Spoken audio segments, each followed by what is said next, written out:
하나님의 말씀 신약성경 요한복음 21장 4절에서 6절까지의 말씀입니다.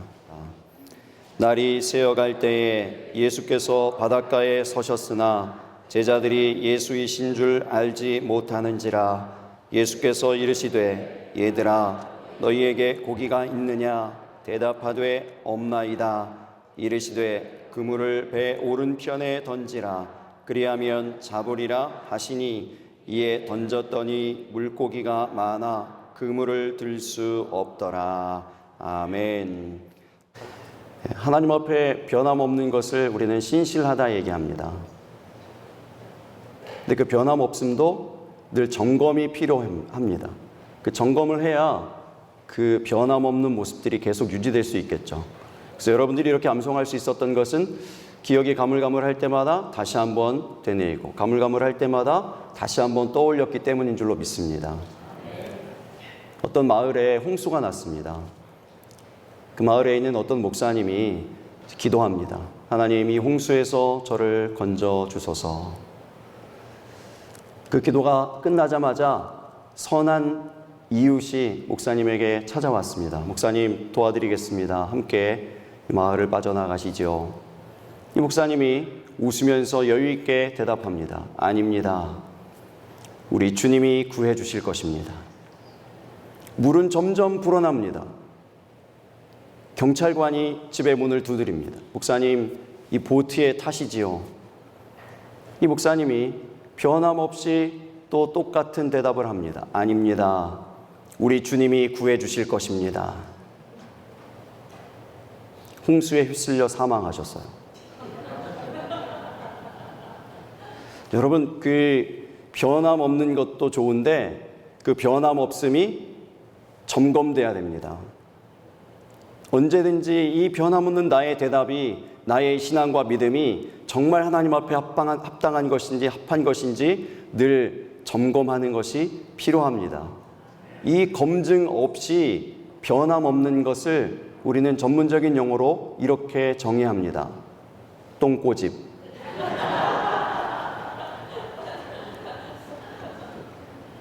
이 목사님이 감사하게도 사망하신 이후에 하나님을 만났습니다. 하나님께 따지는 것이죠. 하나님, 제가 그렇게 구해달라고 기도했는데 왜 저를 구해주시지 않았나요? 하나님의 대답은 뻔하죠. 내가 너의 기도를 듣고 이웃도 보내고 경찰관도 보냈지 않니?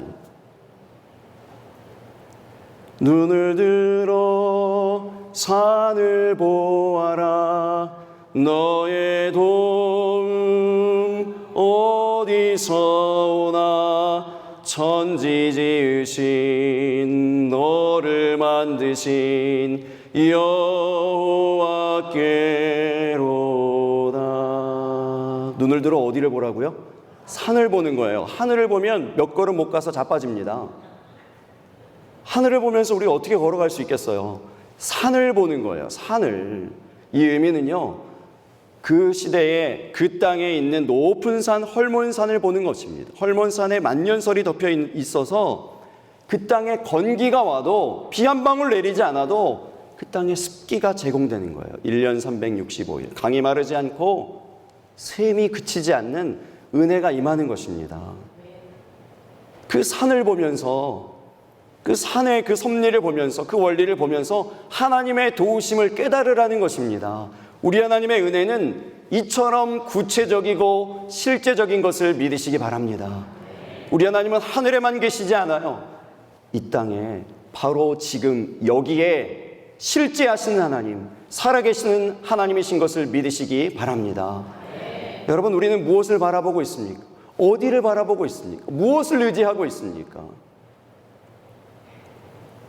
정말 실제적인 그 하나님의 도우심을 구하면서 그 풍성하신 그 하나님의 은혜와 환대를 경험하시면서 누리시면서 신앙생활하고 계십니까? 그 오늘 본문이 기록된 요한복음 21장은요, 모든 복음서의 마지막 장입니다. 이제 사복음서가 마무리되는, 사복음서의 결론이 되는 그 말씀이에요. 이 얘기는 뭐냐면 예수님의 십자가 사역은 마쳐졌습니다. 예수님은 이미 부활하셨어요.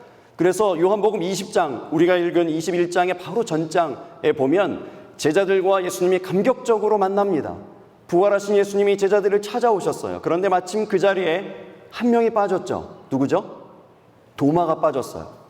그 빠진 도마를 위해서 예수님이 다시 찾아오십니다.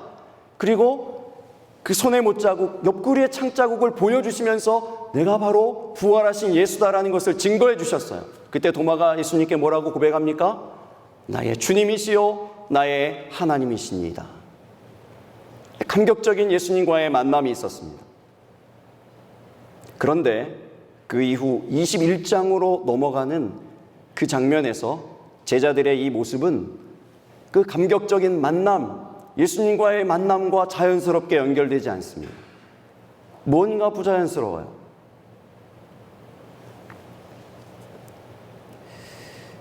21장의 2절의 말씀에 보면 시몬과 디드모라 하는 도마와 갈릴리 가나 사람 나다나엘과 세베대의 아들들과 또 다른 제자 둘이 함께 있더니 이랬습니다. 굵직한 제자들의 이름이 여기 다 나와요. 시몬 베드로는 수제자이죠.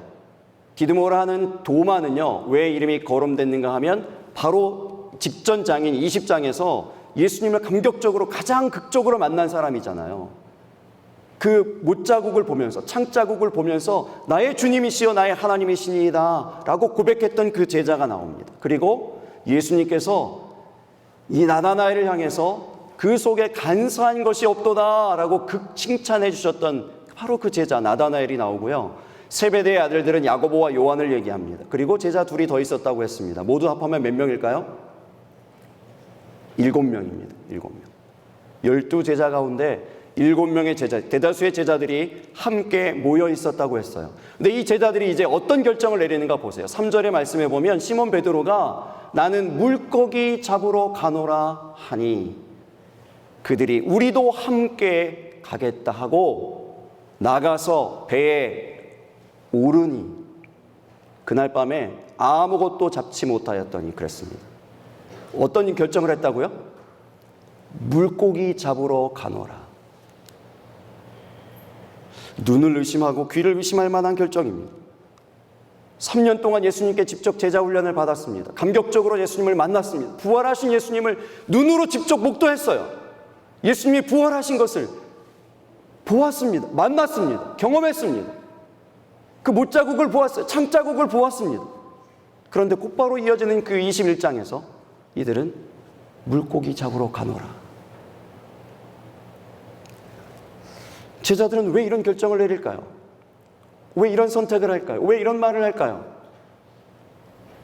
여러분이 요한복음 21장의 이 얘기를 하나님은 우리에게 왜 들려주시는 걸까요? 왜 이 기록을 우리에게 남기셔서 이 말씀을 우리에게 허락하시는 걸까요? 제자들의 모습을 보면 뭔가 모호합니다. 뭔가 지금 잡히지가 않아요, 손에. 뭘 해야 될지 모르겠는 것 같아요. 어디로 가야 되지? 어디가 길이지? 무엇을 해야 되지? 이런 것 같아요, 지금. 그래서 국리 끝에 예전의 자기들의 삶의 모습, 그 습관으로 돌아가 버리는 것입니다.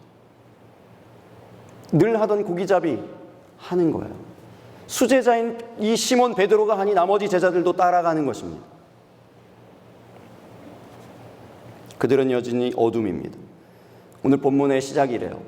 날이 새어갈 때에 그랬습니다. 아직 그들의 날은 밝지 않았습니다. 부활하신 예수님과의 만남이 있지만, 인격적인 만남이 있었지만 여전히 어둠이에요. 우리 가운데에도 혹시 이런 분이 계시진 않습니까? 예수님을 인격적으로 만났습니다. 예수님과의 만남이 감격이었던 순간도 있었습니다. 그런데 요한복음 20장을 넘어서 21장 새로운 챕터, 부활 이후의 삶이 시작되었는데 내가 무엇을 해야 될지 모르겠는 거예요. 어떻게 살아야 될지를 모르겠는 거예요. 그래서 예전의 삶의 패턴으로 돌아갑니다. 예전의 습관으로 다시 돌아갑니다. 변화가 없습니다. 열매가 없습니다.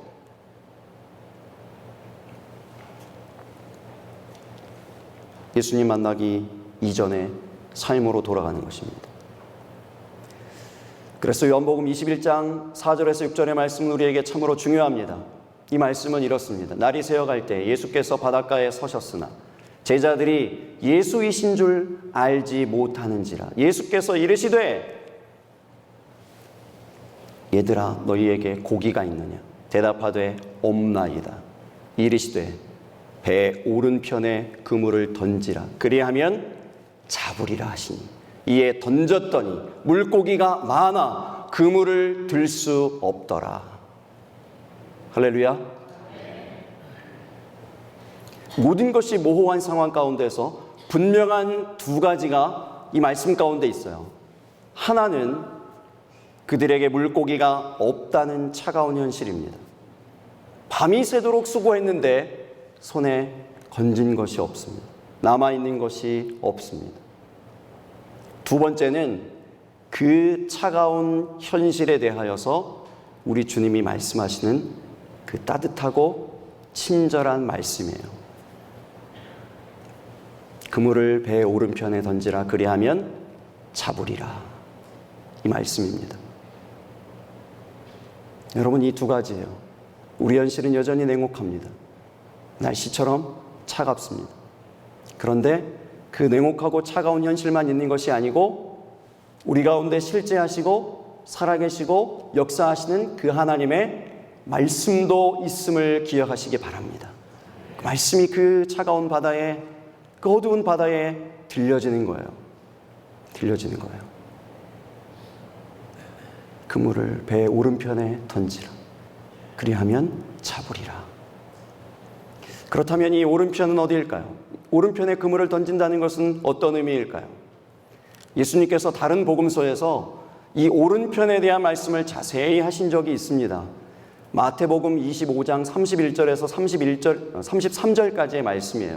인자가 자기 영광으로 모든 천사와 함께 올 때에 자기 영광의 보좌에 앉으리니 모든 민족을 그 앞에 모으고 각각 구분하기를 목자가 양과 염소를 구분하는 것 같이 하여 양은 그 오른편에 염소는 왼편에 두리라. 이런 말씀이에요. 이 오른편이 나오죠. 이 오른편은 누가 있죠? 양이 있습니다. 왼편에는 염소가 있어요. 근데 여기서 한 가지 우리가 풀어야 될 오해가 하나 있습니다. 우리가 생각할 때 양은 좋은 동물이에요.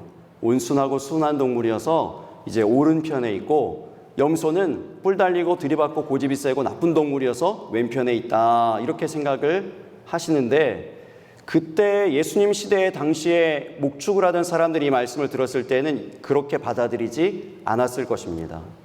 왜냐하면 염소가 그렇게 나쁜 동물만이 아니거든요. 이 목축을 하던, 그 시대에 목축을 하던 사람들이 양만 키우지 않았습니다. 양과 염소를 같이 키웠대요. 비율을 양 7, 염소 3 이런 정도로 키웠답니다. 염소가 꼭 필요했어요. 왜냐하면 양들이 가지고 있는 좀 좋지 못한 습성들 때문인데, 첫 번째는 양들이 초장에 풀어놓으면 초장이 끝장난다요. 양들이 풀을 먹을 때 잎사귀만 먹는 것이 아니고 줄기와 뿌리까지 다 먹어버린다는 거예요. 뿌리까지 다 먹어버리면 어떻게 될까요? 그 다음에는 풀이 없는 거예요. 양들이 지나고 난 자리에는 풀이 더 이상 나지 않는 거죠. 점점점 양식이 줄어들 수밖에 없어요. 줄어들 수밖에 없어요. 이 양들에게는 미래가 없어요. 다음이 없어요. 다음 해가 없어요. 네. 자기밖에 몰라요. 이웃을 생각 안 해요. 네. 자기 가족, 또 나만 배부르면 된다, 이런 생각이죠. 여러분, 이기적인 이 마음이 우리 교회에도 안타깝게 있습니다. 우리 교회만, 우리 교구만, 우리 가족만, 혹은 나 자신만 하는 이런 이기적인 마음들이 있지는 않습니까? 여러분, 그런데요, 염소는 잎사귀만 먹는데요, 놀랍게도 그런 지혜를 누가 주셨는지 잎사귀만 먹고 줄기와 뿌리는 건들지 않는다는 것입니다. 염소가 그렇게 먹는 것을 양들이 보고 배운다는 거예요. 양들이 보고 그렇게 먹는다는 거예요. 그래서 초장이 남아 있을 수 있다는 겁니다. 두 번째 특징은요, 양들이 게을릅니다. 한 자리에서 풀을 많이 주면 그냥 그 자리에서 막 계속 먹기만 해요. 그래서 살만 뒤룩뒤룩 이렇게 비대해지는 거예요. 그래서 잘못하다가 이렇게 넘어지면, 뒤집어지면 스스로 다시 서지도 못한답니다. 그럴 정도로 굉장히 이제 비대해지기만 하고 게으르고 움직이지 않는데, 염소는 쉴 새 없이 뛰어다닌대요. 뛰어다녀요. 그래서 어떤 일이 일어나는가 하면 막 뛰어다니는 염소를 피하기 위해서 양이 움직인대요. 계속 누워만 있는 거죠. 양들끼리 있으면 누워만 있을 수밖에 없어요. 그런데 염소가 있으니까, 염소가 계속 이리저리 뛰어다니니까 이렇게 자리를 피해주려고 하다가 움직이면서 운동이 되는 거죠. 그나마. 세 번째, 양들은 겁쟁이에요. 겁이 너무 많아요. 조금만 힘든 길, 가파른 길, 험악한 길은 가지 않습니다. 물을 먹일 때에도 물에 비친 자기들의 모습이 있잖아요. 근데 그거 보면서 물을 마시다가 바람이 불어서 물결이 흔들리면 흔들려 그러면서 무서워가지고 물도 못 마시고 도망간다는 거예요. 염소는 겁이 없어요. 아무리 가파른 길, 거친 길, 험악한 길이라도 겁 없이 갑니다. 그 뒤를 양들이 따라가게 된다는 거죠. 여러분, 이 이야기를 예수님께서 왜 하셨을까요? 이런 이 양과 염소의 이야기를 왜 우리에게 주셨을까요? 여러분, 구원은 이런 성격에 있지 않다는 거예요. 이런 성품에 있지 않다는 것입니다. 그 사람이 어떠하냐에 달려있지 않아요. 오직 구원은 예수 그리스도의 양이냐 아니냐에 달려있음을 믿으시기 바랍니다. 만약에 성격에 달려있었으면, 이 사람이 도덕적으로 어떠한가에 달려있었으면 염소가 훨씬 유리하죠. 염소가 훨씬 장점이 많잖아요. 그렇지 않습니까? 우리 아멘이 약한 이유를 저는 알아요. 마음에 여러분 이런 이제 고민이 있는 거죠. 목사님 좀 불공평한 것 같은데요. 세상의 사람들이 훨씬 도덕적으로 바르게 잘 사는 사람들이 많은데, 오직 예수님만 믿으면, 예수님의 양만 되면 구원받는 거 좀 불공평하지 않나요? 하는 의심이 우리 가운데, 질문이 우리 가운데 있다고 생각합니다. 저는요, 반대예요. 여러분 곰곰이 생각해 보세요. 누가 도덕적으로 바르게 살 수 있을까요? 누가 태어나면서부터 바른 교육을 받고 도덕적인 교육을 받고 질서에 대해서, 예의에 대해서 잘 가르침을 받고 바르게 자랄 수 있을까요? 풍요로운 삶을 사는, 풍요로운 가정 가운데 자라나는 어떤 한 아이가 있다고 생각해 보세요. 그 아이는 그런 바른 교육들을 잘 배우면서 예의와 범절과 어떤 질서들을 잘 배우면서 자라날 가능성이 높습니다. 그렇지 않을 수도 있지만요, 가능성이 높아요. 그렇죠. 그런데 반대로 저기 뉴욕의 할렘과 같은 흑인들만 많이 있는데, 제가 비하하는 건 아닙니다. 근데 대체적으로 그 동네에서 자라나는 아이들이 보고 배우는 것은 다 뭐냐면 훔치고 빼앗고, 언어가 대부분이 욕이에요. 욕 빼면 말이 없어요. 욕을 배우면서 자라납니다. 거짓말을 배우면서 자라납니다. 이 아이에게 도덕이 가르쳐질 확률이 얼마나 있습니까? 이 두 아이가 똑같이 태어나서 다른 장소에서, 다른 가정에서 자라나서 하나님께 갔어요. 만약에 도덕이 기준이라면, 도덕이 구원의 기준이라면, 이 아이는요, 흑인가에서 자라난 아이는 얼마든지 하나님께 불평할 수 있습니다. 하나님, 제가 저 백인 동네, 잘 사는 동네, 부유한 가정에서 자라났으면 나도 저렇게 도덕적으로 잘 살 수 있습니다. 나도 모든 질서를 잘 지키면서, 법을 잘 지키면서 잘 살 수 있습니다. 그런데 나는 태어나기를 보고 배운 것이 다 그런 것들입니다. 억울합니다. 불공평합니다. 라고 얘기할 수 있겠습니까? 없겠습니까? 그래서 우리 주님이 가장 공평한 기준을 세우신 것입니다. 예수 그리스도의 십자가를 세우고 그 십자가를 바라보는 자마다, 예수 그리스도를 나의 구주로 영접하는 자마다 낮은 자든 높은 자들 막론하고 구원 허락하신다는 것입니다. 공평한 거예요. 아멘이 조금 나아졌네요. 이 이야기의 초점은 구분에 있습니다. 구분. 목자가 하루를 다 마치고 가장 중요한 마지막 일과를 이제 앞두고 있습니다. 그 일과의 마지막은 뭐냐면 양과 염소를 구분하는 거예요. 분리하는 겁니다. 왜냐하면 양은 더위를 탑니다. 염소는 추위를 타요. 그래서 굴로 양과 염소를 몰고 와서 굴 안쪽에는 염소를 두고 굴 바깥쪽에는 양을 둡니다.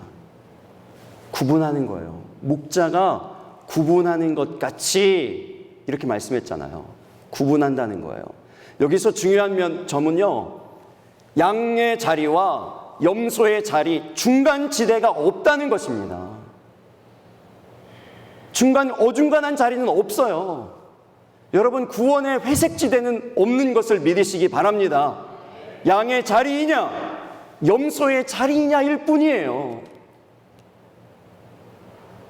오늘 예수님께서 제자들에게 오른편에 그물을 내리라고 말씀하신 것은 이제 분명한 선택을 하라는 것입니다.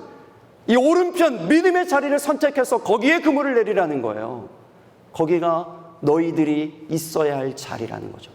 그 자리가 아니고, 그 믿음의 자리가 아니고, 구원의 자리, 은혜의 자리, 예수님이 이미 말씀하신 그 오른편의 자리, 양이 있어야 할 자리가 아니니까 손에 얻는 것이 없습니다. 빈손이에요. 공허합니다. 허무해요. 외롭습니다. 그렇게 가는 거예요. 우리가 있어야 할 자리가 아니니까요. 우리가 내려야 할 그 그물의 자리가 아니니까요. 여러분, 여러분의 자리를 분명히 하시기 바랍니다.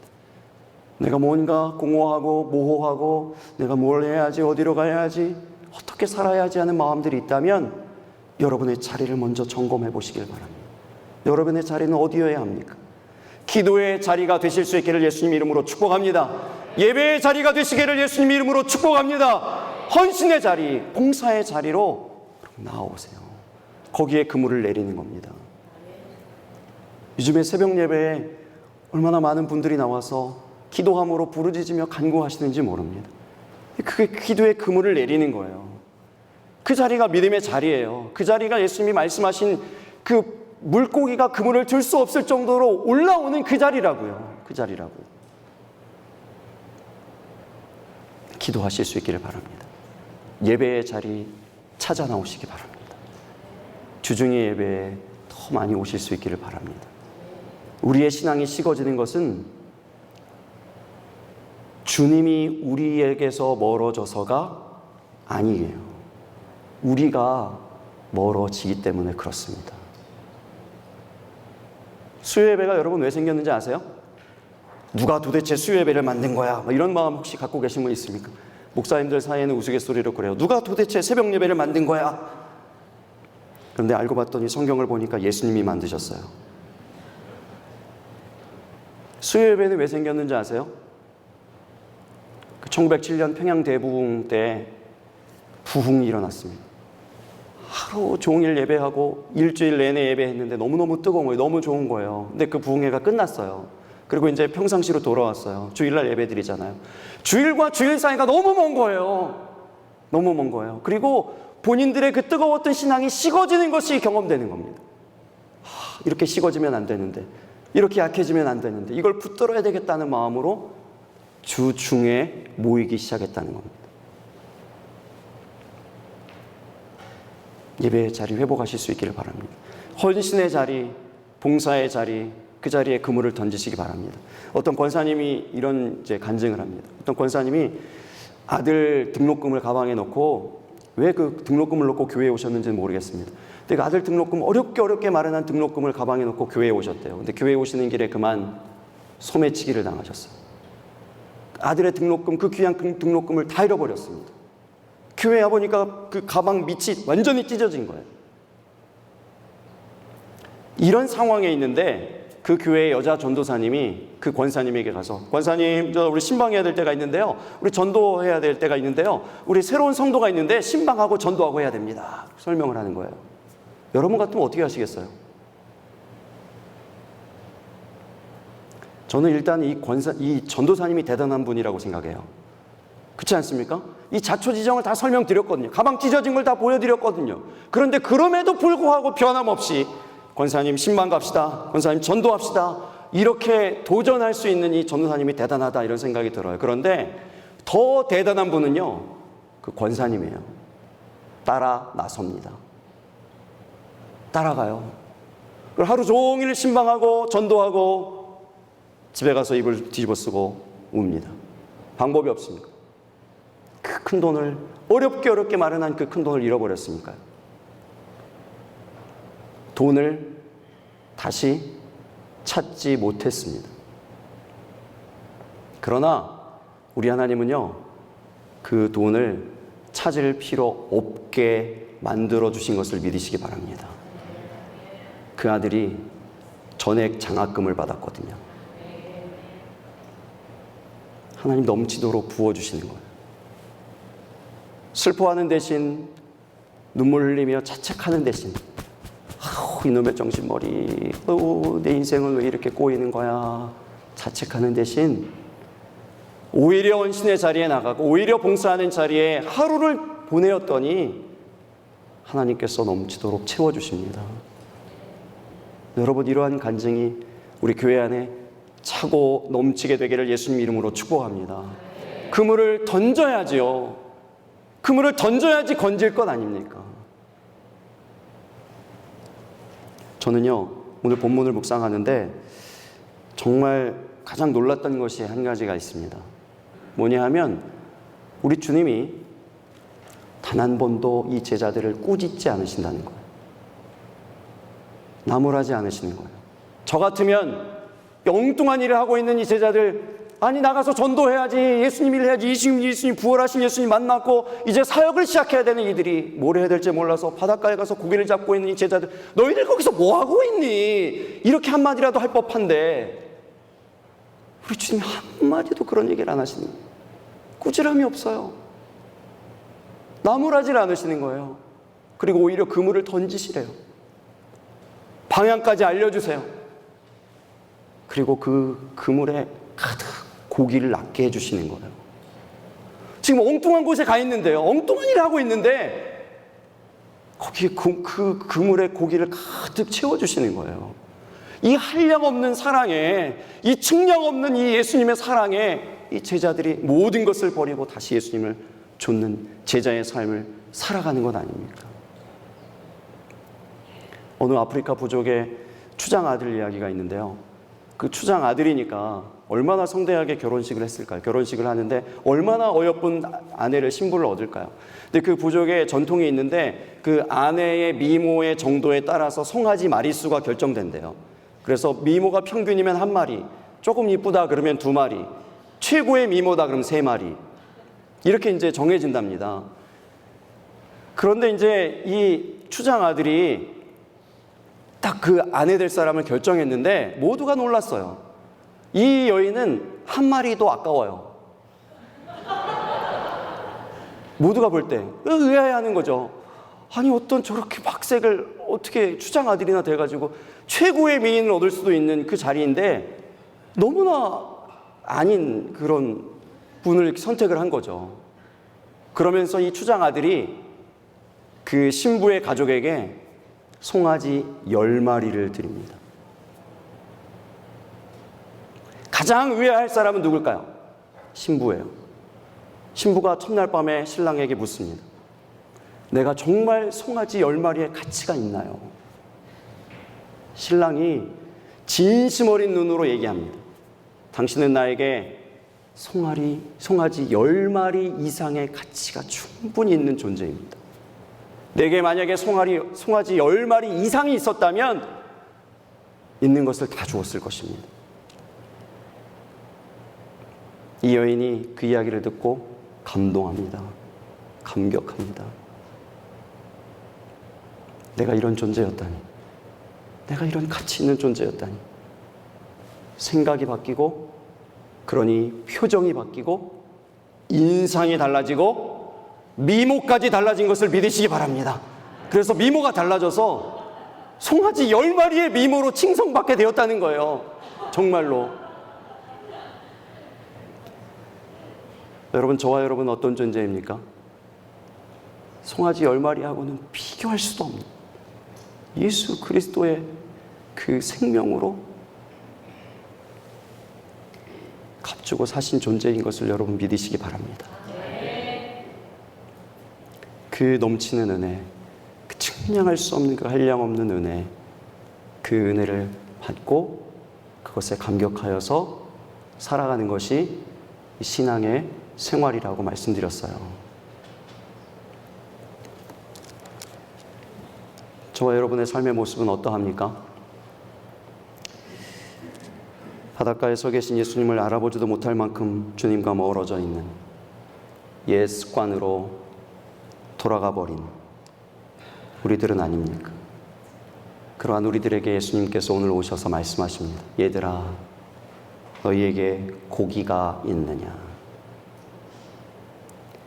그물을 배 오른편에 던지라. 그리하면 잡으리라.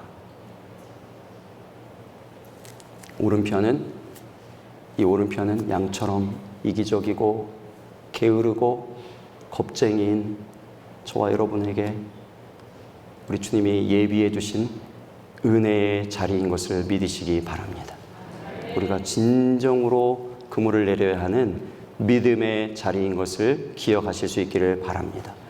그 측량할 수 없는 그 하나님의 은혜, 한량없는 그 하나님의 은혜를 경험하고 체험할 수 있는 그 사랑의 자리인 것을 여러분 꼭 기억하실 수 있기를 바랍니다. 그 자리에 그물을 내림으로 그물을 들 수 없는 그 짜릿한 은혜의 손맛을 늘 경험하며 살아가시는 저와 여러분이 되시기를 예수님 이름으로 축복합니다. 함께 찬양하고 기도하겠습니다.